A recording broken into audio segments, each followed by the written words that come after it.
Daredevil Born Again, season finale, episode 9, Avocados at Law. Let's get into it.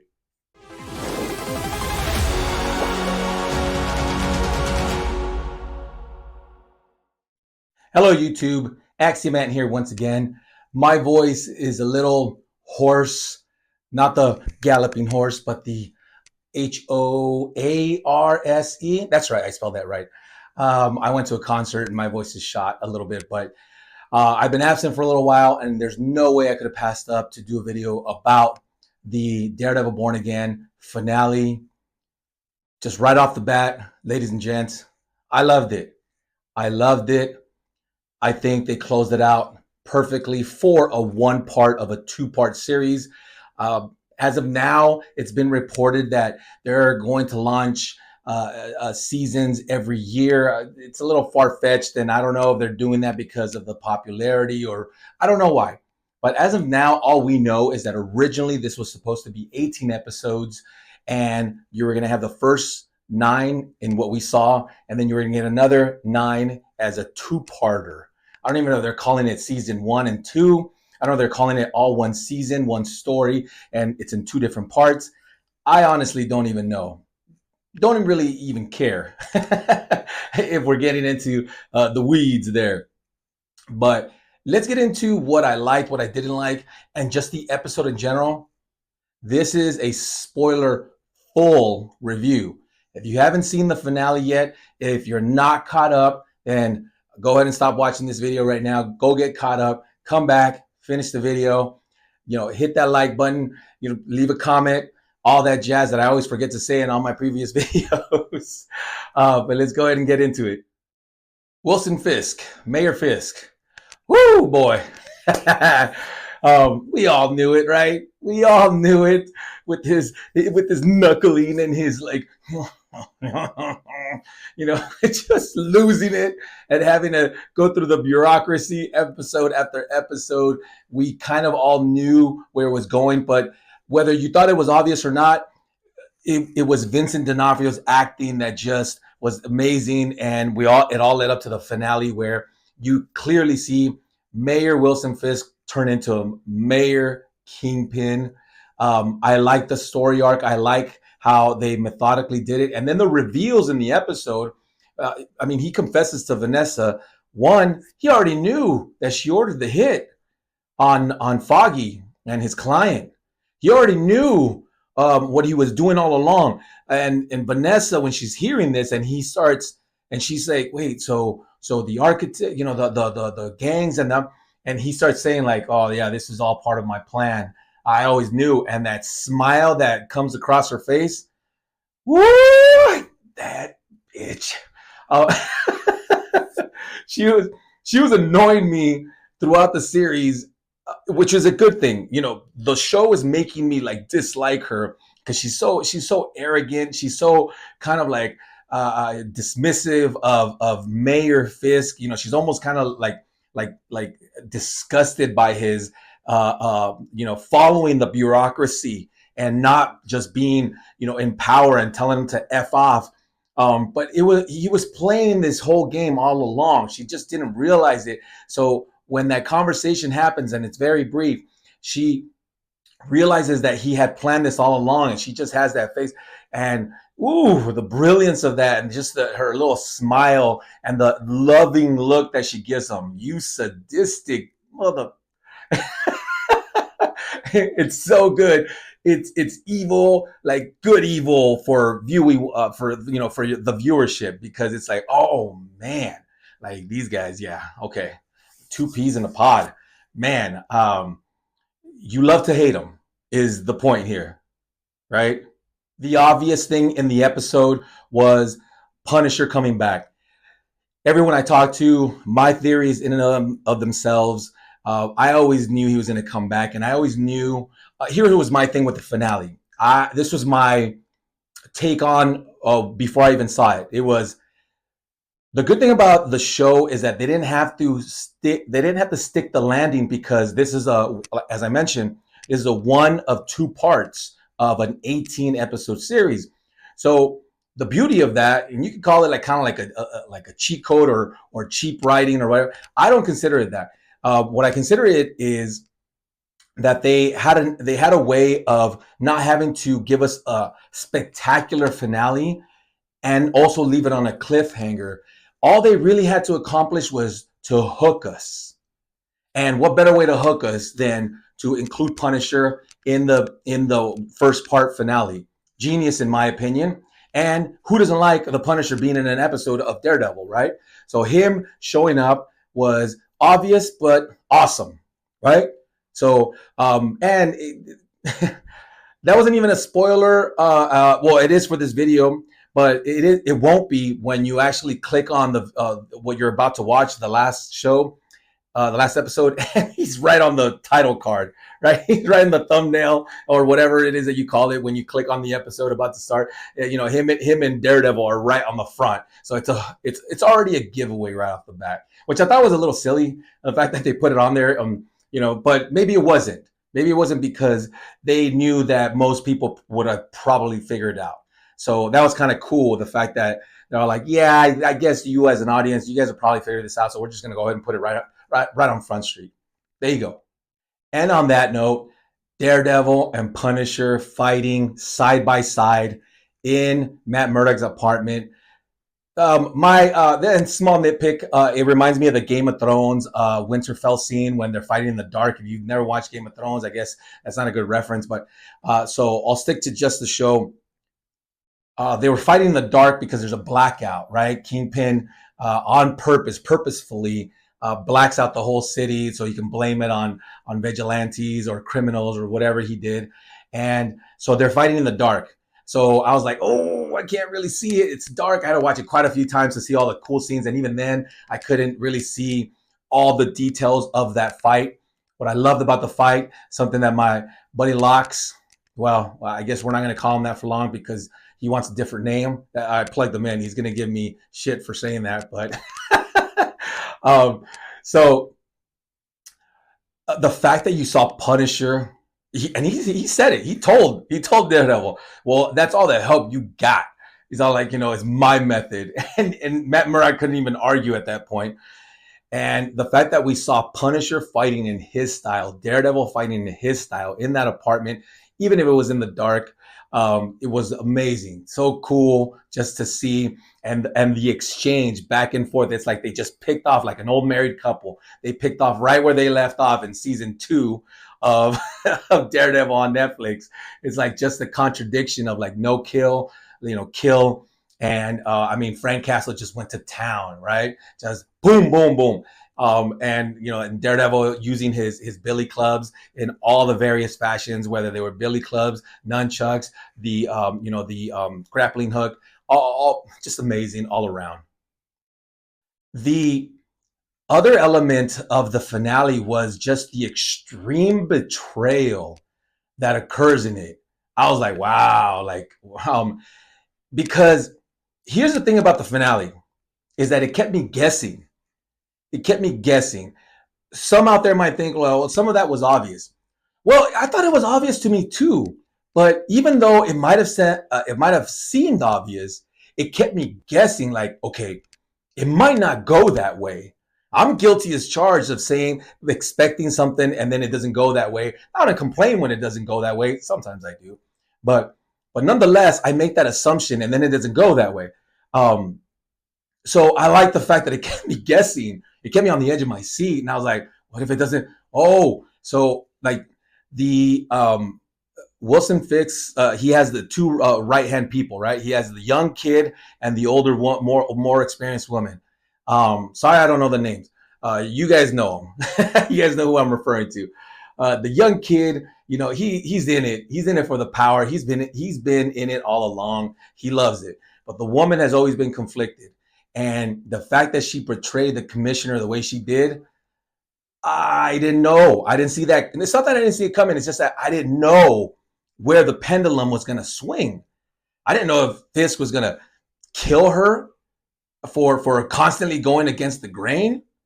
I don't know if she was actually going to say, screw that, I'm going to rebel. But no, she totally betrayed the commissioner and joined his side unwillingly, but she did it nonetheless.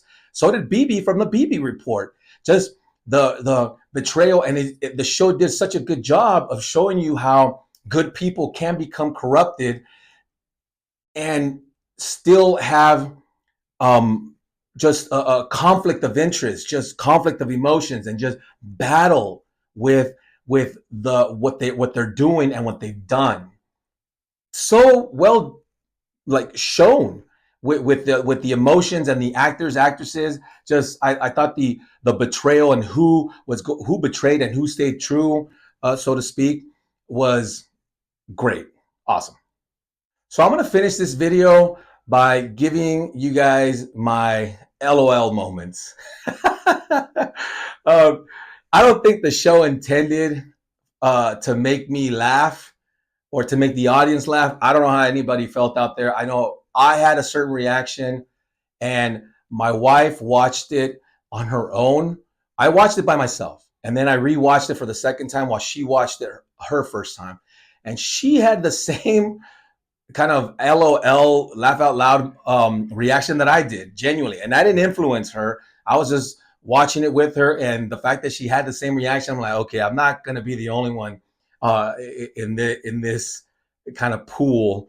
But here it is. So the first of those moments was the Wilson Fisk crushing of that dude's head. Oh my God. Okay, is it possible? Sure. And I know they were showing his strength and they were doing that, but sometimes less is more, ladies and gents. Like, if they had done it off camera and just showed, all the cops and all his crowd reacting, and you kind of heard the sound, that, that would have, I think that would have had a better impact, or a better, I don't know, like it just, I think would have been better. Because he's squeezing his head and you see the blood start coming out of his ears. And it's not that in the comic book world he hasn't done some crazy, strong feats. But sometimes what happens in the comic books doesn't carry over the same way on screen in real life. Not everything does, and that's okay, right? Film, TV, cinematography, lighting, all that stuff is something that's has to be taken into consideration when you're filming, as opposed to when you're writing and drawing, illustrating comic panels. That's just the tip of the iceberg, right? So when he's squeezing his head and you see the blood, you already know he's going to kill him that way. So if it pans out and just shows the eye, and then you cut back and he's just covered in blood, right? I think that would have had a better showing of his strength and his brutality. But instead, the camera cuts to him and he's all, blah!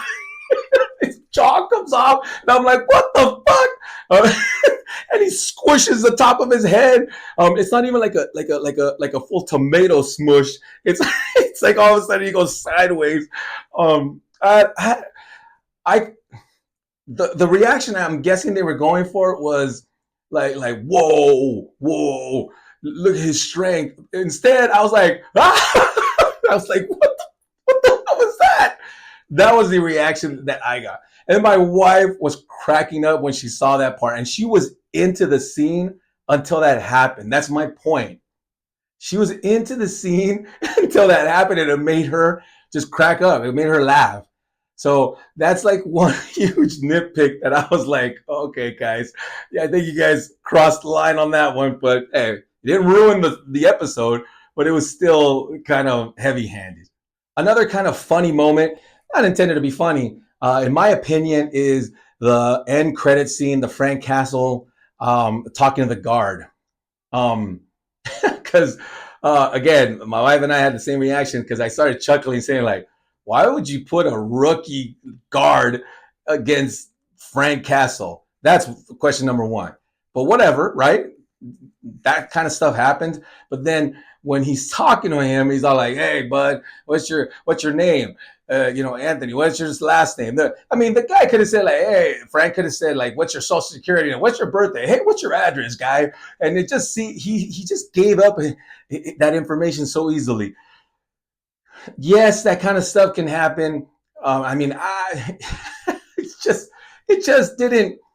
It wasn't shot well. It just wasn't, and it was rushed. I get it. It's an end credit scene, right? So they have to hurry it up. But it just seems so like disingenuous. It just seemed unreal. Like, and then he went to shake his hand, and that was when I was like, I was like, really? You go shake Frank Castle's hand? Like, who is this guy they put in charge of all the prisoners? These high profile prisoners.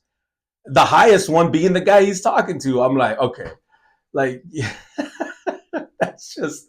I was like, oh Lord. I was like, okay, yeah, that happened. But whatever, it got done what it was supposed to get done. It showed Frank Castle escaping. Again, these are just things that I caught that made me laugh that I don't think were supposed to make me laugh. I mean, I had to share them.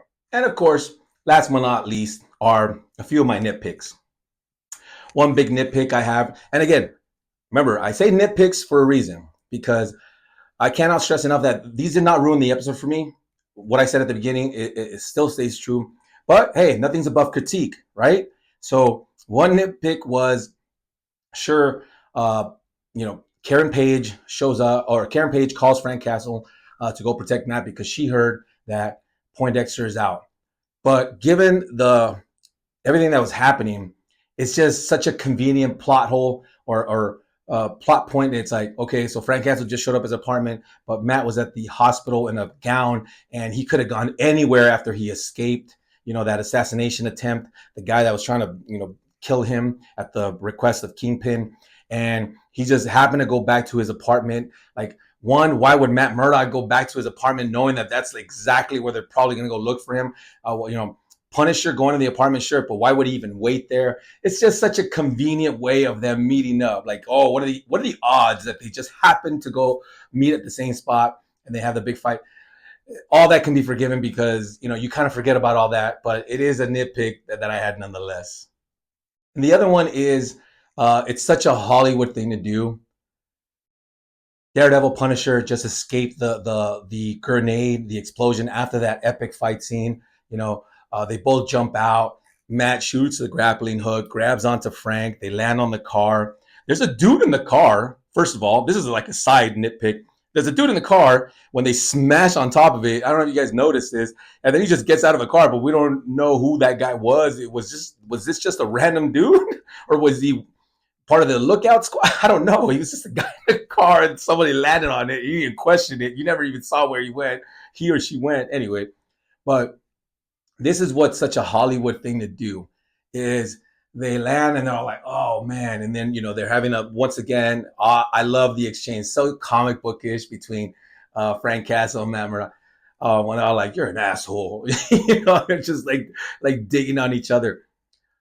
And then some headlights appear and they both just kind of casually like turn around. Like the headlights are beaming.